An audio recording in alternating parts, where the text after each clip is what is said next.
The year is 2042. Humanity has managed to successfully recover from the various crises of the beginning of this 21st century. Of course, many challenges remain, such as climate change, biodiversity, but thanks to the shift towards more resilient systems, humanity is now able to put all hands on deck and deal with crises in a much more efficient way. After the coronavirus crises, the financial system broke down. It went through deflation first, with a degradation of all economic indicators, from consumption to investment to production, and then followed with hyperinflation as centralized institutions attempted to revive the economy by printing too much money. But every crisis is also an opportunity for positive change, and the coronavirus crises served just that purpose. As Lao Tzu said, "New beginnings are often disguised as painful endings." Although most people would think that solutions were technical, with pages upon pages of complex policy recommendations, we harnessed a new field which has revolutionized just about every field of study: biomimicry, or taking inspiration from nature. Biomimicry has been at the center of many innovations such as Velcro, aerodynamics, designing new building materials, and so much more. But it was never applied to finance. How does nature allocate resources? The best example we have is simply that of energy and resource allocation within our own bodies. Our bodies are exceptionally efficient in distributing energy or oxygen to all of our cells. Every cell has access to the amount of energy it needs, and the amount it is granted fluctuates depending on what your body is doing. When you're running, energy rushes to your legs. When you sit down to take a test, energy rushes to your brain. If it worked any other way, you would either trip and fall or pointlessly stare at your test without being able to answer the most basic question. The financial system we have transitioned to by 2042 works just like that. Ultimately, our financial system works just like our circulatory system. Every single human being receives a sort of universal basic income. But it isn't the kind of UBI which exists within a debt-based system. More accurately, every single living human generates an equal amount of money every day. It is called a universal dividend. Then exchanges happen.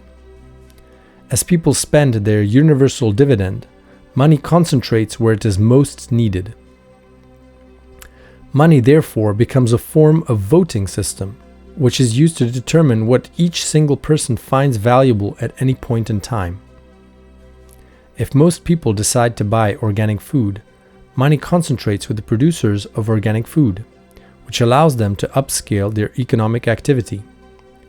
Within the old debt-based system, money left the economy as the debt was repaid. In our current system, money is never destroyed. It is rather periodically debased, steadily losing value over time. This type of system mimics perfectly the way our own bodies distribute energy based on the needs, and the needs are defined by the daily choices made by each individual. We quickly realized that a debt-based monetary system comes with many features that make it incompatible with the flexibility required in a very complex world, where needs fluctuate all the time. A debt-based system requires growth to enable to repay the interest on the debt. A debt-based system puts private banks in a disproportionate position of power in determining what the economy looks like. Since money is created via debt, banks determine which businesses can access credit and which businesses can't, thereby determining what is on the menu for consumers to purchase, or what jobs are available on the labor market. It is as if the private banks detained most of the voting right to influence what the economy looks like. A debt-based system can't handle goods that are produced by Mother Nature for free. If a good or service comes into existence without the need for a loan, then there is no money justifying its existence on the market. To explain it in simple terms, imagine a village with no money. If you pick an apple from a tree and try to sell it on the market, no one can buy it since no one has any money. But if you take a loan to buy a tractor to help plant apple trees and buy pesticides to protect your apples, then you pick them from your tree to sell them, and the people who sold you the pesticides and the tractors can buy the apple from you. In other words, under a debt-based system, every single good and service should ideally require taking a credit to ensure that there is always enough money in the economy to be able to sell it. A debt-based system is also very bad at Schumpeterian creative destruction. It has a vested interest in keeping alive industries and corporations that should have died a long time ago, but that are kept alive just because they owe so much debt that letting them go bankrupt could trigger a banking crisis. The technical term to describe these corporations are stranded assets. Our current system is very resilient. Since new money is injected into the economy each day through the universal dividend, the relative share of those who own most of the money shrinks over time. This mirrors what happens in your own body when you are done performing a specific task, like running or digesting food. The amount of energy drawn by your legs or your stomach returns to normal. It is also much more stable and resilient to crises. Since everything in this system is fully transparent and predictable, there is no way to speculate or game the system. If you know the size of the population, then you know exactly how much fresh money will be injected into the economy each day. The stability of this system comes from the principle of relativity. In order to measure anything, you need a stable point of reference. For instance, in physics, the speed of light serves such a point of reference, which is stable, and then everything else can fluctuate relative to the speed of light. In our monetary system, the prices of goods and services are measured via this universal dividend. In a debt-based monetary system, keeping stability is a challenge since it depends on the synchronous fluctuation of the monetary mass and the availability of goods and services. If these two are out of balance, a crisis inevitably occurs. Taxation has been simplified to the extreme also. The governments simply tax around 35% of the universal dividend upon creation. By adding VAT, the government can collect a comparable amount of tax revenue as in the legacy system without the need to tax salaries, corporations, etc. Only taxes which are used to incentivize certain actions or disincentivize others are kept. There is also no need to redistribute wealth. First, since the government collects a certain amount of money each day by directly taxing monetary creation, they can still keep up social programs for the unemployed or persons with disabilities and so forth. Second, given the way the system works, since money is debased on a regular basis, those who accumulate wealth see their total share of the monetary mass shrink each day.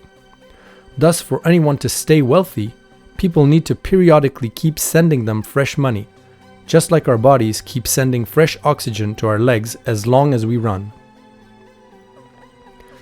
Did we get rid of banks and credit? Not really. But now they only act as true intermediaries between savers and borrowers. Any and all loans are transformed into bonds, which have to be bought by people. When anyone takes out a loan, it is money that is pooled from the savings of individuals. Thus, any debt is owned by the citizens. Such a system already existed for a long time in Denmark, where certain special banks issued covered bonds to create mortgage loans. Of course, there's a lot more to say. With this new system, velocity of money can be controlled at a much more granular level. For instance, if humanity faces a crisis and needs fresh money quickly, the velocity of money can be accelerated by paying salaries weekly or even daily instead of monthly. This idea of having to wait a whole month to receive your salary artificially slows down money velocity, since money stays on the account of your employer for a month, not moving at all, while if it were paid more frequently, it could change hands multiple times in periods of need. Governments could also exceptionally increase the amount of the universal dividend. It's just like when you need to suddenly run to escape from a predator. your body quickly generates additional resources and energy consumption shoots up. However, it is much more efficient than the quantitative easing, which hardly reached the real economy and people. All in all, the system that we currently have mirrors perfectly the basic layer of energy available to our cells, oxygen.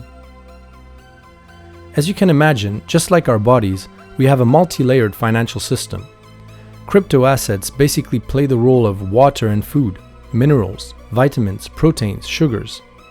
While each cell feeds off of oxygen as its basic source of energy, each cell also requires a custom set of nutrients. Crypto assets serve that very purpose, since many of them are unique and are used for a specific action like paying for a decentralized cloud service, executing a smart contract, buying and selling ownership of tokenized assets, and so forth.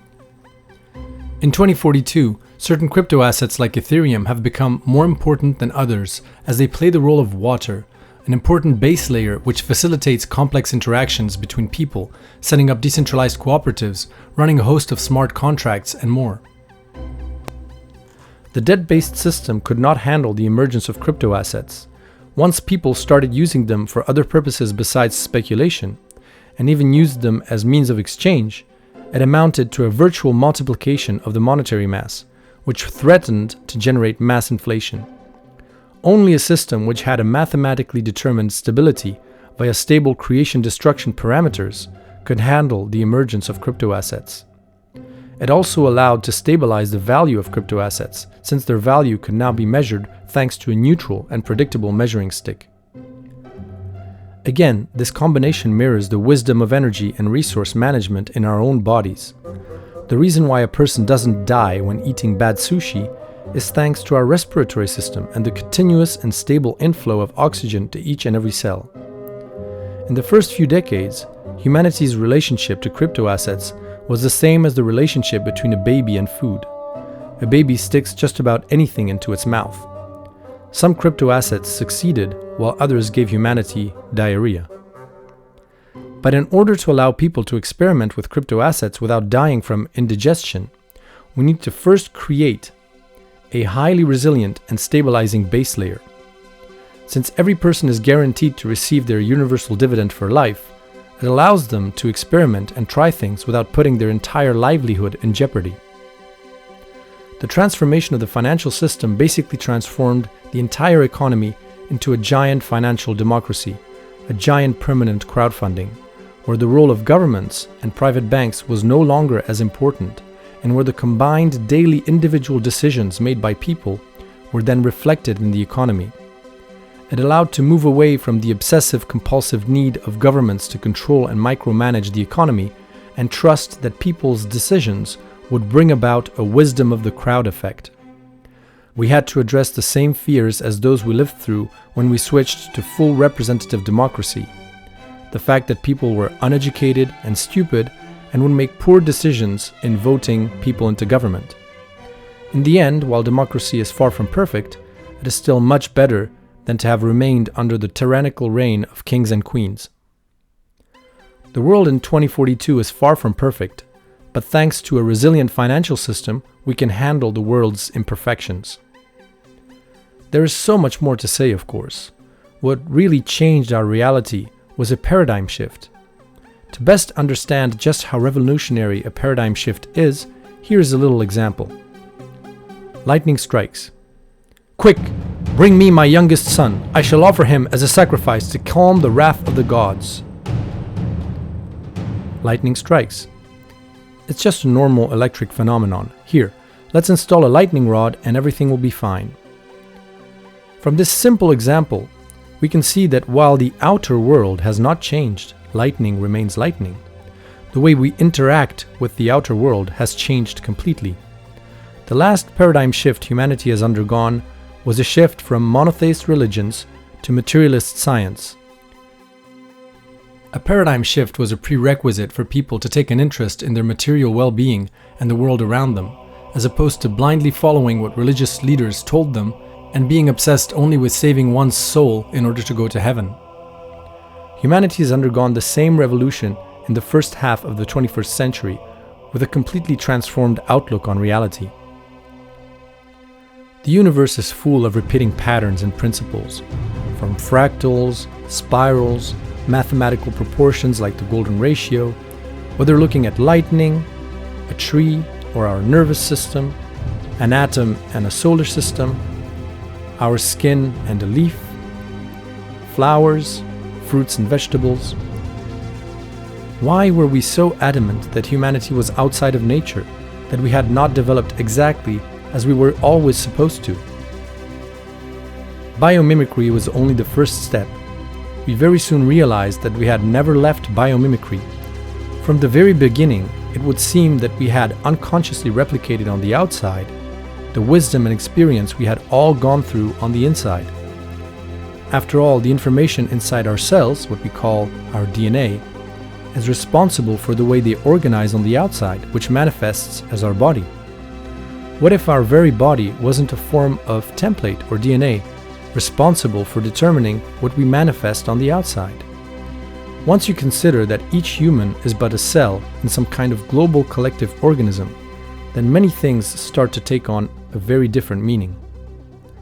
As a global organism, we have developed and grown on this planet in very much the same way as we have grown in our own mother's womb. Starting from a stem cell, the ovum, or Lucy at our level, our common ancestor, then multiplying and multiplying. At a certain point, we split into different groups, separated into different continents, cultures, languages, and eventually even forming countries, in much the same way as stem cells specialize and form different organs. The internet, telecommunications, cables running all around the world are the equivalent to our nervous system. Our current obsession with artificial intelligence and the fear of creating a singularity mirrors what our own brain and consciousness must feel to our body's cells, a higher form of intelligence sending commands through a network of cables we call nerves.